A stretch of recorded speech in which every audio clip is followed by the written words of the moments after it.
What's up, fellas? Chris Teresi here, professional sports bettor, founder at www.recoverspreads.com. Big Sunday on tap. Two five-star bangers locked and loaded. Looking like we're gonna have three four-star bonus bets. So huge Sunday on tap for us here at the site, and it's been really great NFL season. As we're up, 64% winners in the top 10 monitored and documented, and just been really dominating the books all NFL season. And looking for a huge day to bounce back from a subpar Saturday. A lot of books I spoke with yesterday struggled. The LSU continued to cover, Stanford continued to cover, Oklahoma State continued to cover. So books and sharps alike have been it, it, it's getting a lot of guys a little worried as far as bookmakers and sharp bettors, the way the struggle has been on Saturdays and the money they lose on Saturdays. It's almost like a lot of sharps and books are down on Saturdays and need Sunday to catch up. And for the most part, it's happened. Squares haven't been doing that great on Sundays. Um, I know I can speak for myself. I know on Sundays we've been doing great, so we usually catch up from whatever happens on Saturday. So, but definitely looking for a big Sunday here. We went 2-3 in college football yesterday, but we lost both our big bets. I mean, I know I personally lost a good chunk of change. Like I bet every single game that I give out to clients, and I was about, even though it was a 2-3 day, because losing, we lost a couple of bigger bets. Just even talking about baseball, we bet the Rangers on the run line, and we've won 16 of our last 20 baseball bets. So we've been red hot. I stepped out on the spot. I felt if the Rangers were going to use that momentum, and I thought they should dominate. Everything showed that they would dominate, but Pujols, I think, proved that he is the difference maker. He's the MVP. He is that guy, and it spoke volumes to me the way St. Louis played yesterday. That was a great game, and so today's like kind of a day for us. We've had back-to-back losing days, Friday and Saturday. We lost one bet Friday, had a losing Saturday, and we hadn't lost a bet. Every day in the week earlier, we won. We never lost a bet. So today is our big make or break day, and I feel we're gonna have a really, really productive Sunday. Um, Now, just outside of the service, there's a lot of sharp money flowing around early this morning here. I'm gonna give out a free pick. My free pick though is gonna be a two-team 7-point teaser. Sharps do bet teasers. We don't like to bet parlays, but we do bet teasers. And my teaser personally is gonna be taking the Packers down to -2. So I'm sure they could beat the Vikings by at least a field goal in this spot here, even though they're on the road and it's a divisional game, and we all know sharps love divisional home dogs. Ponders first start, yada yada yada. I'll take the Packers. They're so hot right now. Hard to step in front of Aaron Rodgers. Should at least win by a field goal here. So we'll take them down to -2, and let's throw in the Seahawks and get them up to 10, to the key number 10. So I like the Seahawks plus 10, Packers -2, in a two point teaser, 2.7, two team 7-point teaser. I mess that up every week, and yeah, that's pretty much our play. But like I said, guys, I have a loaded premium card today. There's a lot of sharps around. Like sharps took early position on Washington against Carolina. Um, and I don't really agree with that. I don't trust Beck at all here. I lean Carolina. Um, I know Sharps took Chicago, and I don't agree with that at all. I like Tampa Bay. There's Hemlock here. I just got out of a 2 hour meeting this morning with guys in my circle, and the funny thing is, there's a lot of disparity in guys on opposite sides of the fence with this Jets Chargers game. And to break it down, you got guys who are like, okay, the Jets are definitely the far better team. I'm in this group. I feel the Jets are the far better team. Um, just looking at the Chargers, I think the teams that they've beaten are 4-17 or something, 4-16. They're horrible, horrible records. So, and I feel the Jets have had the toughest schedule in the league up to this point, arguably.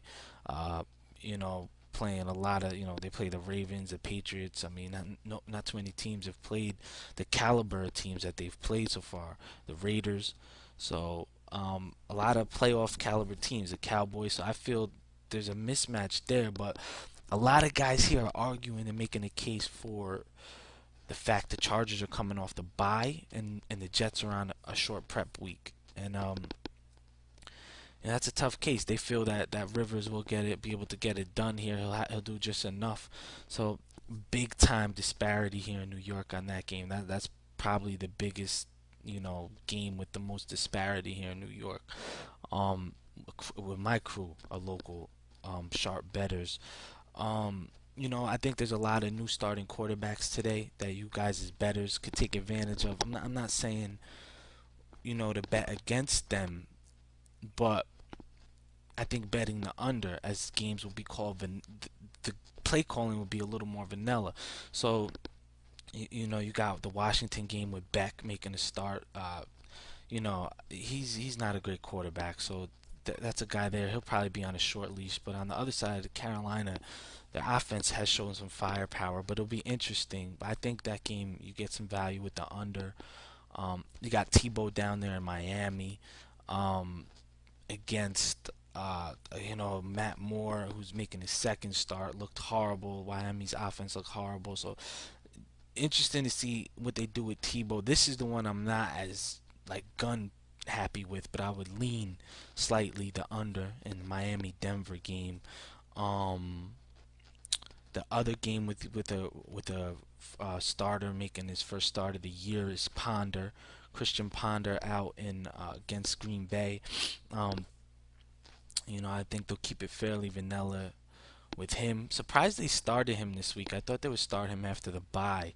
But they're throwing him to the Wolves against the Packers in a big game today. So interesting enough. But I still think they got to keep it somewhat vanilla, even though you do have the Packers who can put up points in bunches. But I'd still lean under there. Kansas City, Oakland, whoever starts. This is early in the morning, so I'm not sure if it's going to have. I'm hearing Palmer's going to start. I'm hearing Bowler's going to start. So not too sure with the Kansas City Oakland game, but I would lean under in that game as they try to keep it, somewhat vanilla, especially if Palmer starts because he doesn't have timing down with his receivers and stuff like that as of yet. So,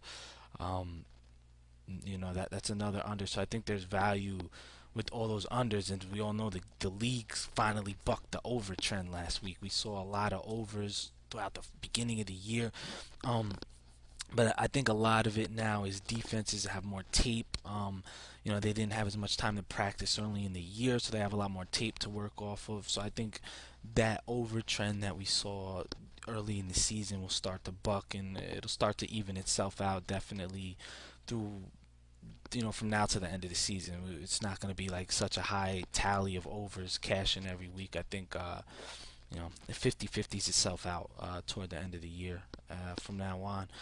And I'm trying to think what other games. I know I kind of I like Pittsburgh too. In this spot, even going out there out west, I do like the Steelers. I think that's a game. That's a lean. I almost bet. It may make itself actually into my premium card. I'm not sure, but I do lean the Steelers out there. I'm trying to think what other leans could I give you guys off the top of my head. Like I said, a lot of guys like Chicago, even in my circle, but I don't. I like Tampa Bay. For the life of me, I can't figure out why you'd want to bet Chicago in that spot. But I could be wrong. But I don't like Chicago at all. I like Tampa Bay, and not 100% sold on Charlie Whitehurst. I think he'll do a fine job. I do like what I see from him. I think he is capable. But I would, if Jackson was playing, I'd have definitely triggered Cleveland. I definitely triggered Seattle to make my card today. With Whitehurst starting, that kind of changed my mind a little bit. But you know, we'll see what happens with that. And if you guys want, Smart Money Report blogs up. A lot of good info on that right on my site, right here on the site. And podcasts with a lot of great information you could get, check that out, featuring a couple of buddies of mine breaking down every single NFL game on the card. So, that's pretty much it. You guys got the teaser that I already bet that in a couple days ago. So Packers down to -2. I think Seahawks definitely keep it within 10, even with Whitehurst. I think they're live. They could still win that game outright, but why not take the 10 in the teaser? So that is my card, fellas. If you want another teaser, you can tease. Like I said, I like the value with the Packers, the under in the Packers Vikings game. Maybe tease that under up. Get that across 50, whatever, and tease the Packers down to -2. All right, fellas, I'm off to eat something. Got another like half hour. It's like 9:30 in the morning. Then we're gonna shoot back over to the what I like to call the war room with all my other sharp betters here in New York as we finalize our Sunday card and any late steam moves we get in. We've been up since late last night, up early in the morning. It's dedication in this business. All right, fellas, have a good Sunday.